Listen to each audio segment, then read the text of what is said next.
Muy buenos días, iglesia. ¿Cómo están? Me presento para quienes no me conocen. Yo soy Lorena Pérez Caicedo. Pertenezco pues a la iglesia y tengo el privilegio de servir en el E2, que es el proceso de formación.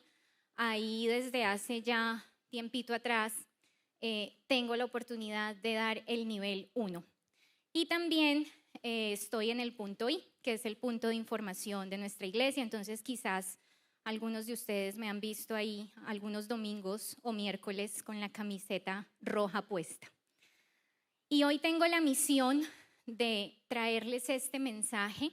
El Señor me ha elegido para que yo haga esto el día de hoy, por lo cual me siento muy honrada y muy privilegiada, pero también muy nerviosa. No les puedo negar que tengo nervios. En virtud de mi ejercicio profesional tengo que hablar en público muchas veces, frecuentemente, así que gloria a Dios ya estoy acostumbrada, pero hablar de la palabra de Dios es distinto y es una responsabilidad muy grande que me pesa en este momento, pero me pesa alegremente, ¿sí? Y cuando yo tengo nervios siempre oro, así que les voy a pedir que me acompañen por favor ahí desde sus puestos con una pequeña oración. Amado Señor, Dios y Rey, Padre Celestial, estamos aquí reunidos en tu presencia, Dios. Yo te pido que tu Espíritu Santo nos toque y que me inspire para traer este mensaje. La iglesia ha venido a escucharte a ti, Señor, y no a mí. Así que úsame conforme a tu propósito y permite que sea el mensaje tuyo llegando a cada corazón, hablando de tu verdad, convenciendo y redarguyendo. En el nombre de Jesús te damos la bienvenida, Santo Espíritu. Amén. Yo creo que la mayoría de los que estamos hoy aquí, quizás alguna vez hemos escuchado acerca de Tesla. ¿Qué es Tesla? La empresa automotriz estadounidense que diseña, fabrica y comercializa autos eléctricos y que hace más o menos 5 años mandó al espacio un auto deportivo a través de la empresa SpaceX. Tanto Tesla como SpaceX, como Twitter y otras empresas multimillonarias son propiedad de un ingeniero sudafricano llamado Elon Musk, que también creo que la mayoría alguna vez lo ha escuchado. Elon Musk, según la lista Forbes, se ubica actualmente como el segundo hombre más rico del mundo. Y para posicionarse como el hombre más rico del mundo, lo único que tuvo que hacer Elon Musk es tener una fortuna avaluada en 176.000 millones de dólares. ¿Y cuánto es eso, Lorena, en pesos colombianos? No tengo idea. Y no tengo idea primero porque en la calculadora que manejo la cifra no cupo.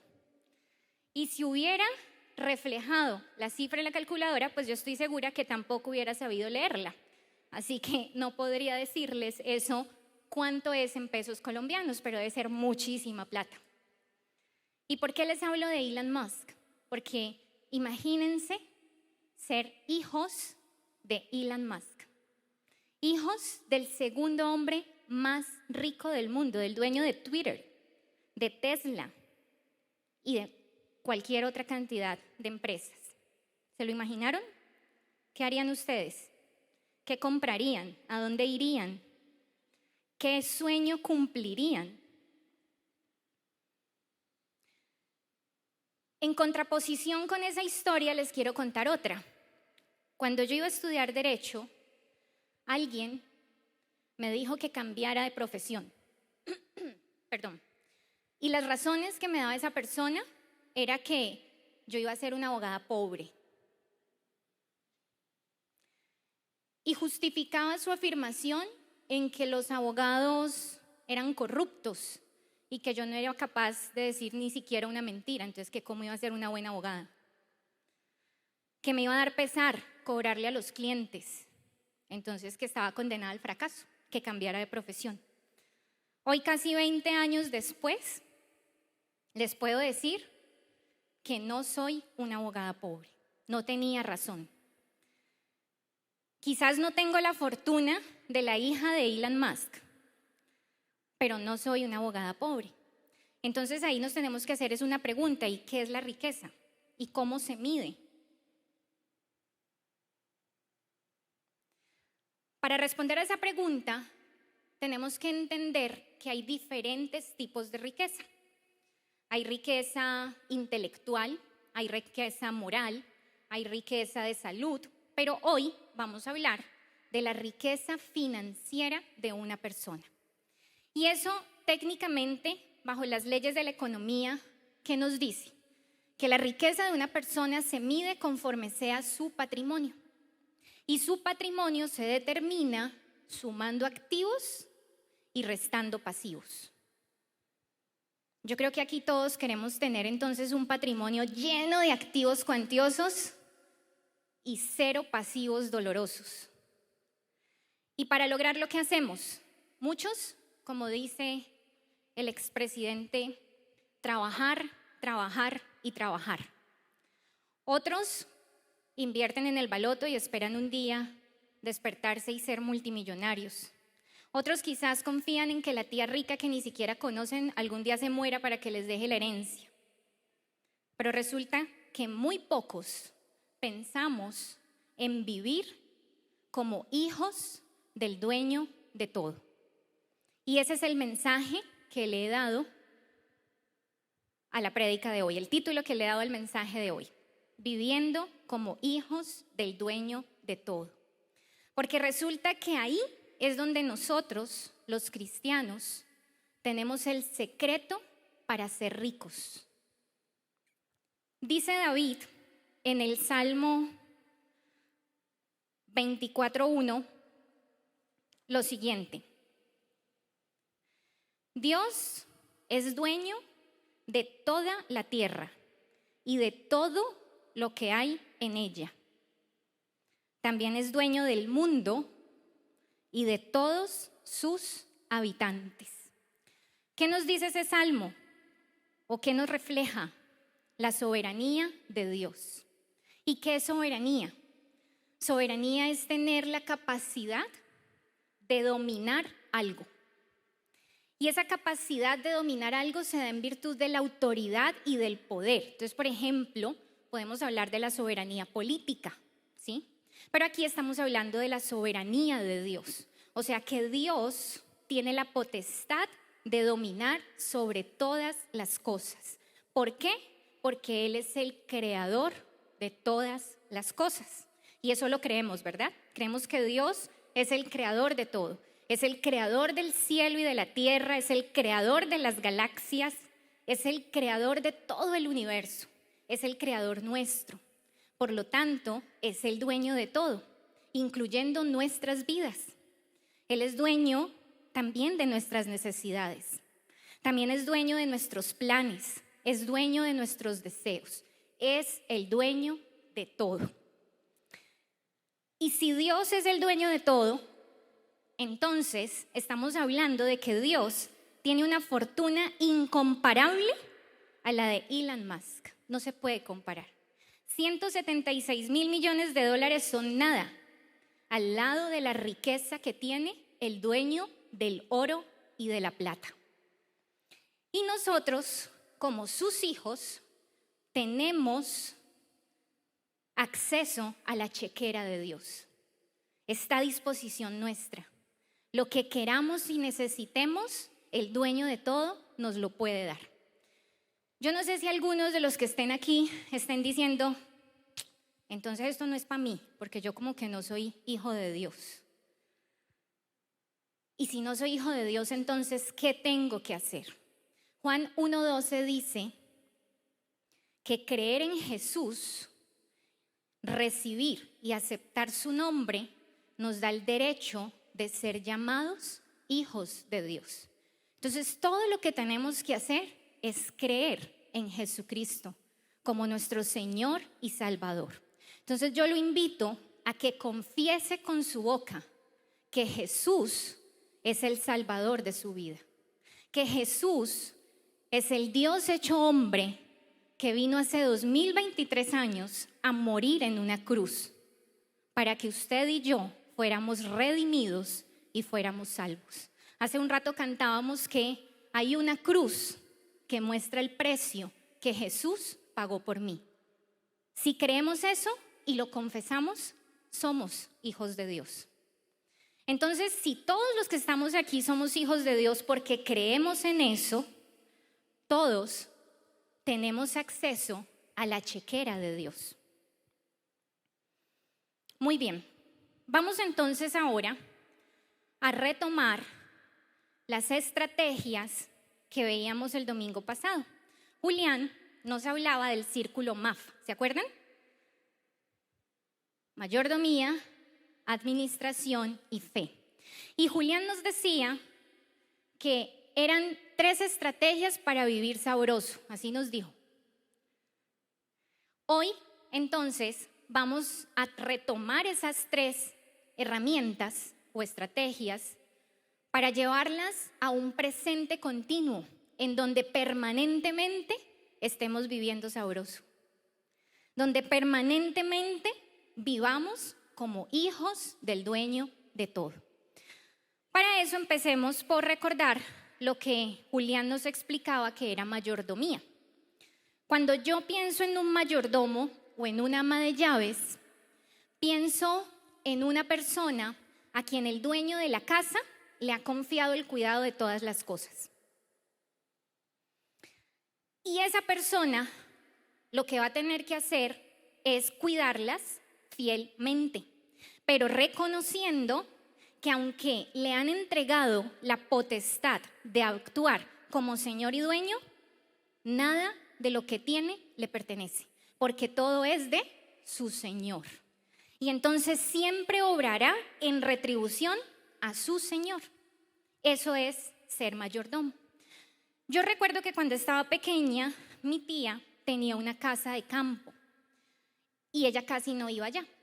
Entonces, como casi no iba allá, necesitaba que alguien la cuidara. Entonces, ahí en esa casa vivía una familia.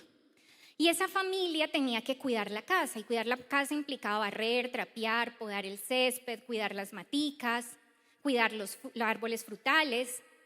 ¿A cambio de qué? A cambio de vivir ahí, porque mi tía no le cobraba arriendo. Entonces, esa familia, como ella casi no iba, obraba como señores y dueños de esa casa, pero nada de lo que estaba ahí era de ellos. Si eventualmente había un árbol frutal y en la cosecha daba frutos, esa familia podía hacer uso de esos frutos. Pero si vendía algo, de lo que vendía, tenía que darle un porcentaje a mi tía. Y uno dirá, uy, qué injusta. Si ellos eran los que trabajaban en la siembra, en la cosecha, ella como porque va a tener que recibir algo. Sencillo, porque era la dueña. Eso es mayordomía. Resulta que Dios es el dueño de todas las cosas. Dios es el dueño de nuestro trabajo, es el dueño de nuestro cuerpo, es el dueño de nuestra casa, de nuestro carro, de nuestras deudas. Es el dueño de todo. Nosotros somos simplemente mayordomos. Deuteronomio, en el capítulo 14, nos habla de un principio. Dice Deuteronomio 14, del 22 al 23. Cada año, sin falta, deberán ustedes apartar la 10ª parte de todo el grano que cosechen. De esa 10ª parte de trigo, de vino y de aceite, y de las primeras crías de sus vacas y ovejas, comerán ustedes delante del Señor su Dios, en el lugar que Él escoja como residencia de su nombre, para que aprendan a reverenciar siempre al Señor. Esa es la traducción de Dios habla hoy. Otras versiones dicen, para que aprendan a temer al Señor. ¿Qué es reverenciar? Es tener una actitud de respeto y de admiración por alguien. Entonces la ley del diezmo se instauró para que aprendamos a reverenciar, a respetar, a admirar al Señor. Otras versiones hablan de temer. El temor a Dios no es tenerle miedo, ¿sí? A veces malinterpretamos y creemos eso. Entonces creemos que temer a Dios es temer al juicio final, a la condenación, al infierno, porque Dios es un Dios que se enoja. Y no, Dios es un Dios de amor. El temor a Dios es sinónimo de reverenciarlo, es sinónimo de reconocerlo como Señor y Dios. Eso es. Entonces miren que la ley del diezmo se instaura para que nosotros aprendamos a reconocerlo como Señor y Dios, como dueño de todo. El contexto de este pasaje nos habla de entrega y obediencia para que el pueblo aprenda a depender de Dios en todos los momentos de su vida. Esto es algo que a mí personalmente me costó hartísimo entenderlo. Alguna vez escuché a nuestra pastora decir que lo último que se le convierte a un cristiano es el bolsillo, y yo formo parte de esas estadísticas. Pero cuando entendí que la ley del diezmo se da para que yo dependa del Señor mes a mes y lo reconozco entonces como dueño, soy mayordoma. Y si yo soy mayordoma de lo que Dios me ha dado, me queda otra responsabilidad, y es aprender a ser una buena administradora. Y entonces aquí viene el segundo secreto, que es administración. Ser un buen administrador es cuidar diligentemente lo que alguien me ha encomendado. Entonces yo ya reconocí al Señor como dueño de todo. Ahora el Señor me bendice y me entrega cosas para que yo las disfrute. ¿Qué voy a tener que hacer? Cuidarlas, administrarlas sabiamente. Si usted es de las personas que ve una promoción y no es capaz de controlarse, entonces pida sabiduría para ser administrador de sus finanzas con sabiduría. Si usted vive endeudadísimo, pida sabiduría para ser un buen administrador de lo que Dios le ha dado. Ser un administrador bueno también implica ser diligente. Y entonces Salomón escribe en el libro de Proverbios, en el capítulo 24, lo siguiente. Pasé por el campo de un perezoso, por el viñedo de uno que carece de sentido común. Vi que habían crecido espinos por todas partes, estaba cubierto de maleza y sus muros destruidos. Entonces, mientras miraba y pensaba en lo que veía, aprendí esta lección. Ojo pues, un rato más de dormir, un poquito más de sueño, un breve descanso con los brazos cruzados, y entonces la pobreza te asaltará como un bandido, la escasez te atacará como un ladrón armado. ¿A qué nos está invitando Salomón? A no ser así, a que seamos administradores diligentes. Y ser administradores diligentes es trabajar con dedicación, con disciplina, con excelencia, pero todo en su justa medida. Recordemos lo que el pastor siempre nos ha enseñado, la escala de prioridades. Primero Dios, segundo la familia y tercero el trabajo. Pero tener el trabajo de tercero no implica que será lo último a lo que le vamos a dedicar tiempo, no. Implica que dentro de las prioridades está de tercero, pero cuando yo lo haga, debo hacerlo con excelencia, como para Dios y no para los hombres, dice Colosenses 3:23. Eso es ser administradores diligentes, ser productivos, ser sabios en la administración de lo que tenemos, ser diligentes y cuidadosos con lo que el Señor nos ha dado. Julián nos hablaba el domingo pasado de la parábola de los 10 siervos, ¿recuerdan? Entonces, ¿qué nos decía? Que había un rey que tenía unas bolsas de dinero y se las encomendaba a 10 siervos y les daba a cada uno cierta cantidad. Y después ese rey volvió a que esos siervos le rindieran cuentas. Y hubo uno que le entregó lo mismo que le había dado a cuidar. O sea, no lo puso a producir. Y ese rey se enojó hartísimo. Y entonces, ¿qué hizo? Le quitó eso poquito que tenía y se lo dio al que más tenía. Eso hace Dios con nosotros. Y eso a mí me confronta. Porque yo digo, ¿será que yo soy igual que ese siervo miedoso? Que he guardado lo que Dios me ha dado. Y aquí ya no estoy hablando solamente de riquezas financieras, ¿sí?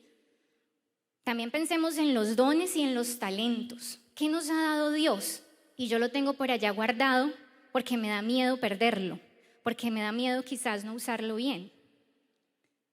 Dios vendrá y me pedirá rendición de cuentas. Y yo tendré que mostrarle que antes di más o que tengo más de lo que Él me dio porque lo puse a producir. Eso es ser buenos administradores a la luz de la palabra de Dios. Dios espera multiplicación de lo que nos da, pues de lo contrario no nos prosperará. Entonces, creo que también tenemos ahí que cuestionarnos, ¿no? ¿Estamos siendo prosperados o no? ¿Será que el Señor nos está quitando lo poquito que nos entregó porque está viendo que no somos buenos administradores? Y el tercer secreto es la fe. Seguramente la mayoría de los que estamos aquí hoy alguna vez hemos escuchado una historia, y es la historia de Abraham, cuando el Señor lo requirió para que sacrificara a su único hijo amado, Isaac. ¿Se acuerdan de eso? Espero que sí. ¿Qué nos dice la palabra? Que Abraham llevaba muchos años con su esposa Sara esperando un hijo. Y después de muchos años de oración, el Señor se acordó de Sara y le concedió la bendición de ser madre. Y nació Isaac. Y un día Dios le dice a Abraham: pues lo que te di, ahora te lo voy a quitar. Y necesito que sacrifiques a tu hijo. Yo me imagino, desde que mi papá me contaba esta historia cuando era niña, yo me imaginaba todas las luchas de Abraham, ¿no? Yo creo que sintió rabia, yo creo que se frustró, que tuvo miedo, que se enojó con el Señor.